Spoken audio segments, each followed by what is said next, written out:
Shia Teichman created this fantastic logo for Vocapex, and he shared online how he created it. And I thought I'd take a moment to kind of break it down and talk about how I would draw this inside of Illustrator.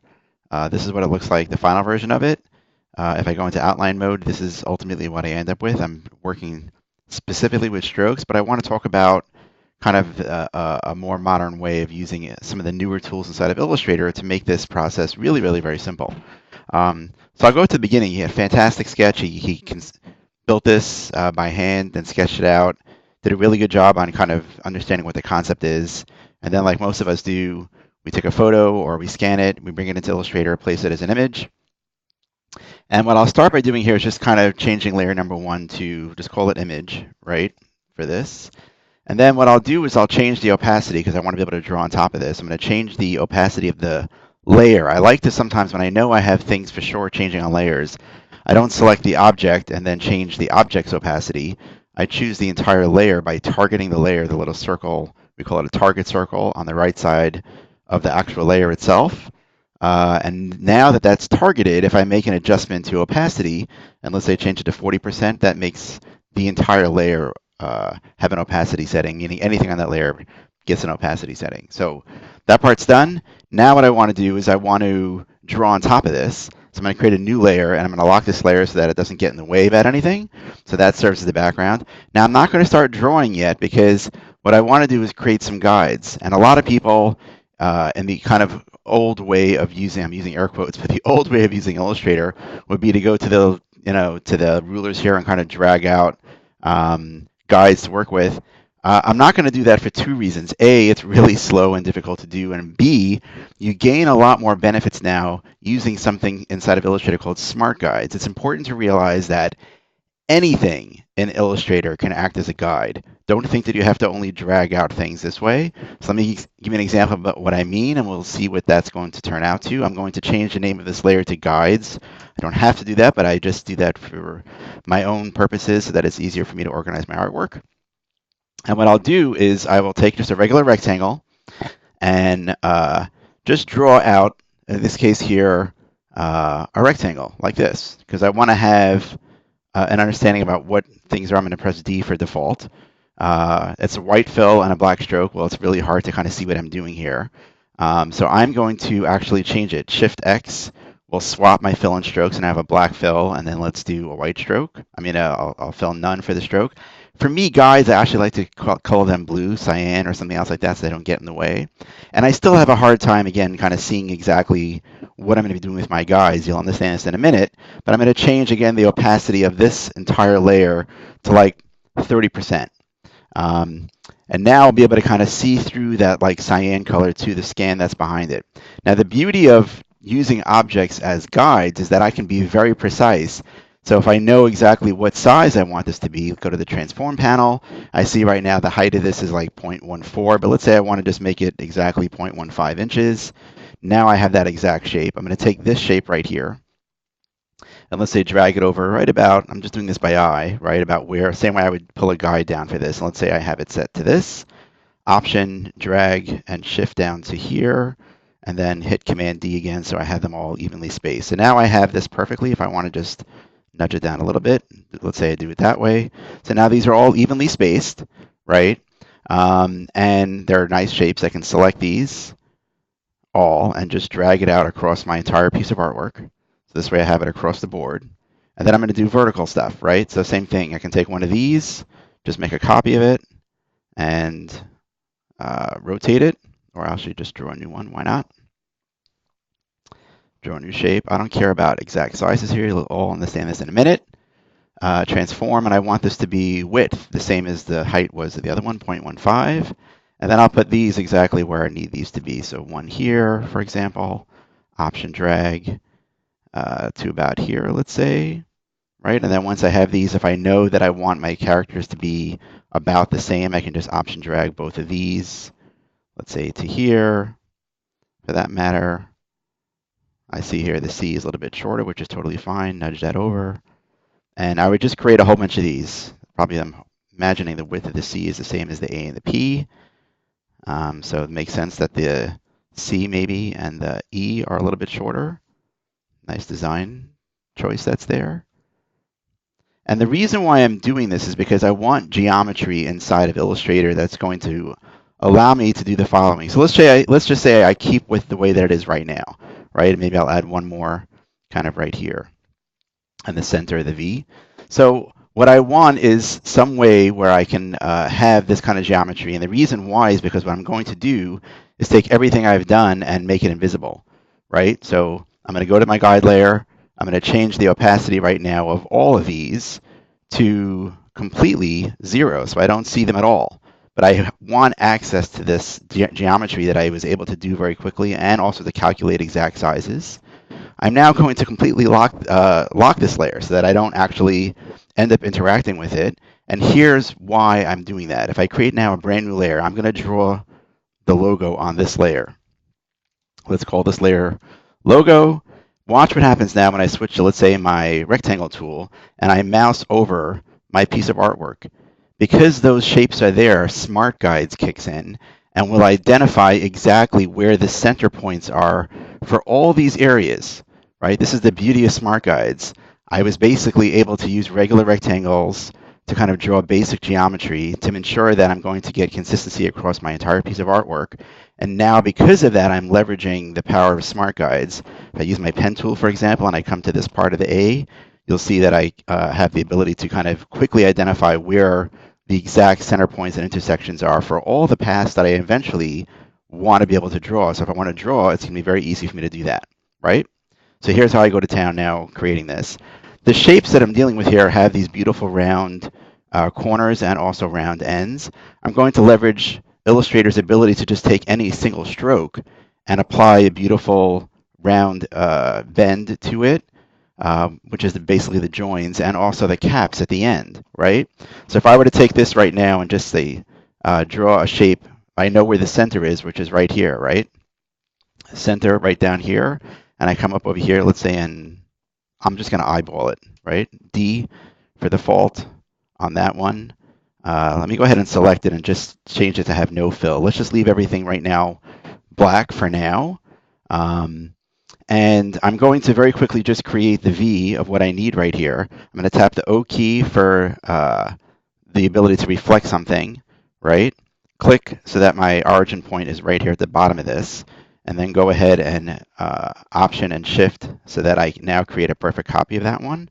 And then you could take these two and hit Command J to join them. So now they are a single path across both of those. And I want it to kind of end exactly in the center here. So I can just use a regular line tool. Again, I know exactly where the center of the geometry is. Draw a line across the board, and I can use one of my favorite tools, which is the Shape Builder tool, which is Shift M. It's this tool down over here. Option drag across the ends of the pieces that you don't want. Then you basically just left with this piece, this shape that's right here.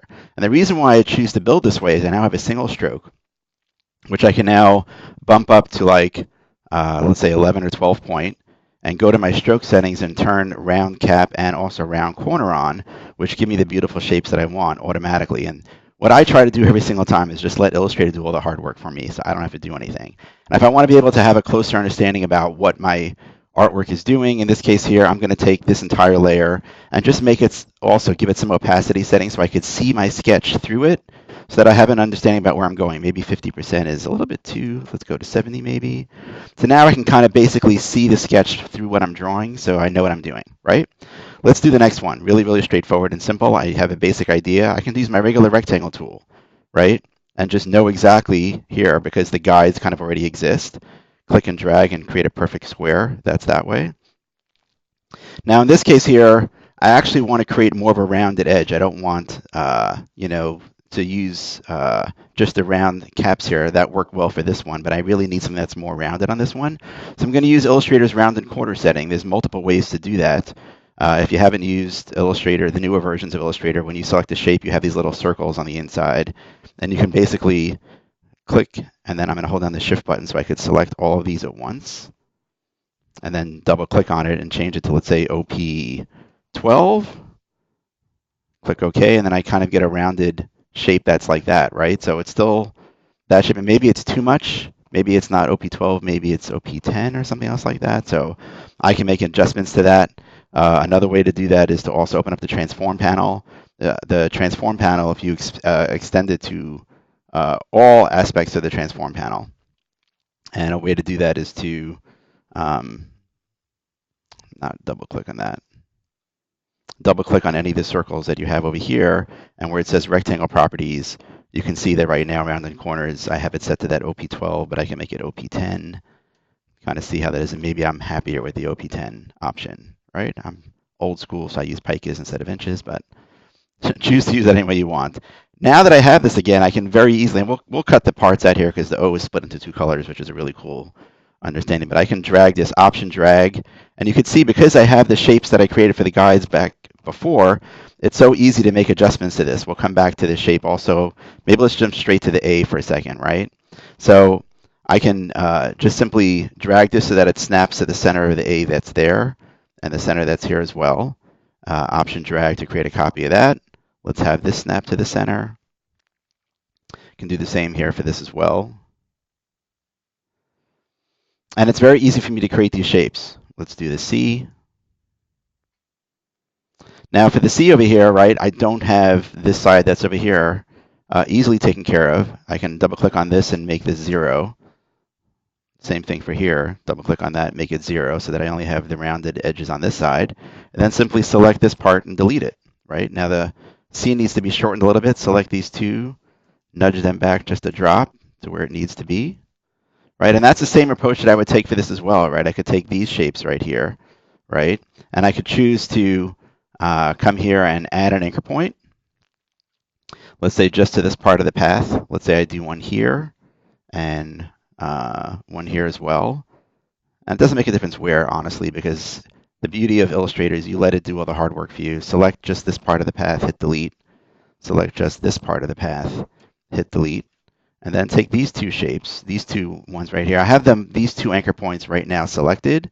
I'll use the align tool, which most people think only applies to objects, but you can use it to points also, and just make sure that those are both now aligned. And when I do that, I can now simply nudge those to exactly the position I want. And I'll do the same thing for the other ones here. Take these two, make sure they are aligned. And now that they are, go ahead and nudge that up a little bit, right? So very quickly, I kind of get the shapes that I need that are separate. Let's take a look at the A. Same thing kind of, which is the C, but kind of facing the other way, right? So in this case here, I'm going to double click on this and make it 0. Double click on this one, make it 0. Completely get rid of this.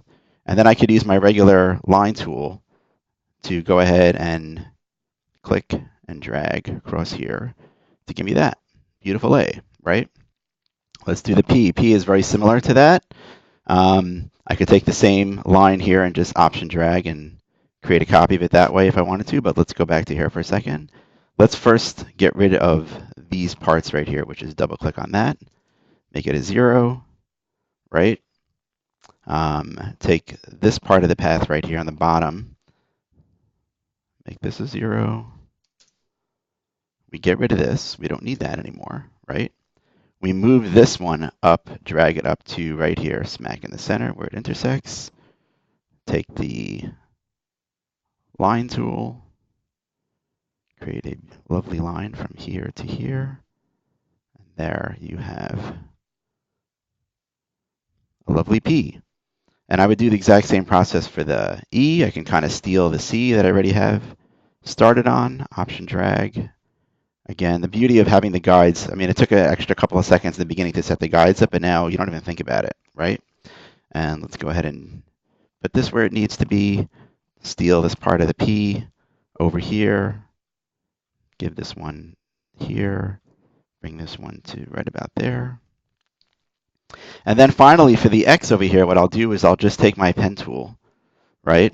Start up over here, click once, come to about the center, which is right here, shift, and kind of drag out an anchor point so I see a little bit of a curve.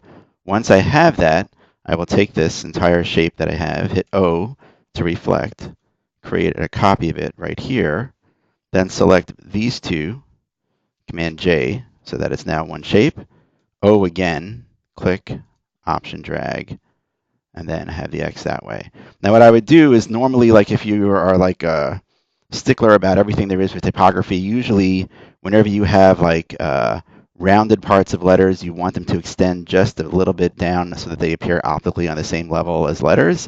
You can do that by just selecting, let's say, these and kind of nudge them down just a drop if you wanted to do that. Otherwise, you kind of have this. All these are different shapes right now. So what I would do is go ahead and hide these two parts, right? Get rid of the transparency. Set my opacity back to 100%. Everything here is black, but I'll just select this part, and I'll make this part red. And that's how you would end up with a lovely Vocopex logo.